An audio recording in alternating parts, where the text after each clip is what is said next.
안녕 친구들. 오늘 그랜드 스토리 22가 1907년 평양에는 무슨 일이 있었나요를 같이 공부하게 될 보은 선생님이에요. 오늘 핵심 구절 먼저 읽어보도록 하겠습니다. 하나님이 말씀하시기를 말세에 내가 내 영을 모든 육체에 부어주리니 너희의 자녀들은 예언할 것이요 너희의 젊은이들은 환상을 보고 너희의 늙은이들은 꿈을 꾸리라. 사도행전 2장 17절 말씀. 아멘. 우리 열린 토론 넘어가 보도록 하겠습니다. 내가 지금까지 살면서 가장 행복했던 때와 불행했던 때는 언제였나요? 맞아요. 살다 보면 좋을 때도 있고 나쁠 때도 있어요. 그래서 하나님은 우리에게 좋을 때는 찬송하고 힘들 때는 기도하며 살라고 하셨어요.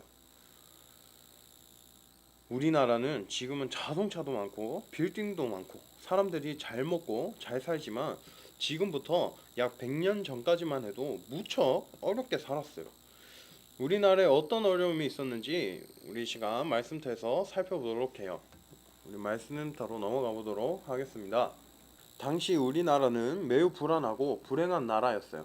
정치적으로는 일본의 군대가 우리나라에 주둔하고 있으면서 한국을 식민지로 삼으려고 하였고, 경제적으로는 먹을 것이 없어 많은 사람들이 굶주렸으며, 종교적으로는 우상이나 미신에 빠져 희망이라고는 발견할 수 없는 그런 나라였어요.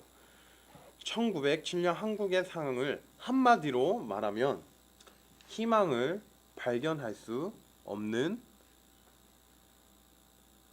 불행하고 비참한 상황이었다 라고 말할 수 있을 거예요. 우리 다음 페이지로 넘어가 보도록 하겠습니다. 평양 대부흥운동은 어느 날 갑자기 일어난 것이 아니에요. 그 일이 일어나기 전에 먼저 어떤 일이 있었을까요? 85쪽의 그림을 보고 일어난 순서대로 한번 번호를 매겨보세요. 다 해봤나요? 정답은 1, 2, 3, 4예요. 하나님은 대부흥 운동이 있기 전 회개 운동을 먼저 일으키셨어요. 이것은 회개 없이는 부흥도 없음을 보여주는 좋은 예였어요. 교만했던 하디 선교사는 자신의 죄를 회개함으로 평양 대부흥 운동의 기초를 쌓은 중요한 역할을 하였어요. 우리 밑으로 내려가 보도록 하겠습니다. 85쪽의 그림을 보고 어떤 일이 일어나고 있는지 생각해 보세요. 부록에 있는 성령의 불 스티커를 떼어 기도하는 성도들 위에 붙인 후 1907년 평양에서 어떤 일이 일어났는지 우리 한번 이야기해 봅시다.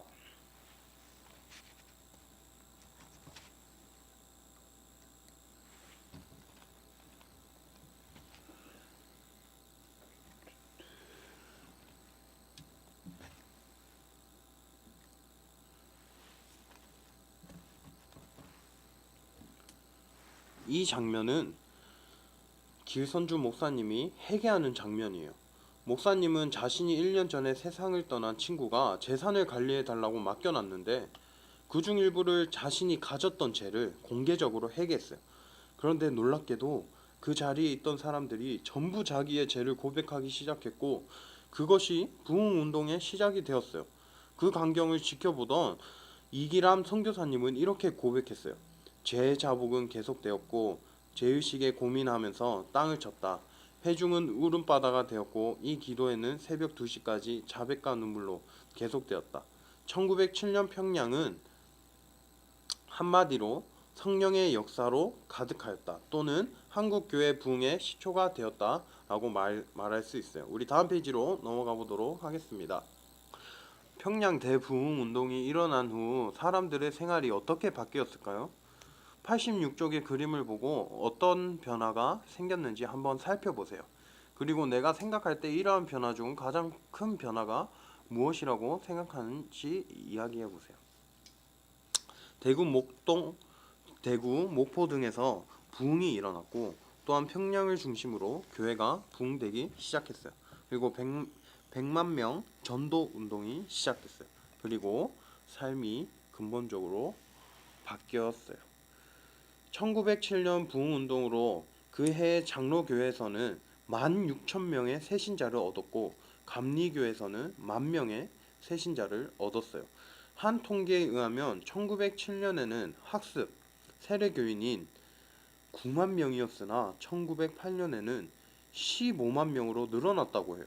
1907년 대붕의 역사는 이러한 신자의 증가뿐만 아니라 신자들의 신앙과 삶에도 변화를 주는 중요한 계기가 되었어요. 특히 여성들의 지위가 향상되고 신분의 차이가 없어지며 의식과 구습을 개혁하고 세계관의 변화를 가져오는 등 부흥운동이 사회개혁에도 큰 영향을 끼쳤어요. 우리 3토로 한번 넘어가 보도록 하겠습니다. 1907년 평양 대부흥운동은 어느 날 갑자기 나타난 것이 아니라 간절한 기도와 진실한 회개가 있을 때 나타났어요. 그러면 지금 다시 그러한 부흥이 일어나려면 우리가 어떻게 해야 될까요? 나는 부흥을 꿈꾸며 어떤 기도를 드릴 수 있을까요? 혹시 내가 하나님 앞에 죄를 짓고 회개하지 못한 것은 없나요? 내가 꿈꾸는 부흥은 어떤 것인지 우리 86쪽 빈칸에 한번 기록해 보세요. 그리고 한 명씩 한번 발표해 봅시다. 하나님은 하디 선교사님이 회개할 때 원산에 부흥을 일으키셨고 길선주 목사님이 회개할 때 평양의 대부흥 운동을 일으키셨어요. 부흥은 한 사람으로부터 시작돼요. 나 한 사람이 부흥을 꿈꾸며 하나님 앞에 간절히 기도할 때 하나님은 1907년에 일으켜주신 부흥을 다시 허락해 주실 거예요. 내가 그 부흥의 주역이 될 수 있도록 지금부터 우리 잘 준비하는 친구들이 되기를 원합니다. 오늘 여러분이 배운 평양 대부흥을 기억하시면서 여러분들 삶 속에서 날마다 회개하여서 날마다 부흥을 경험할 수 있는 친구들이 되셨으면 좋겠습니다. 선생님이 기도하고 마치겠습니다. 하나님 감사합니다.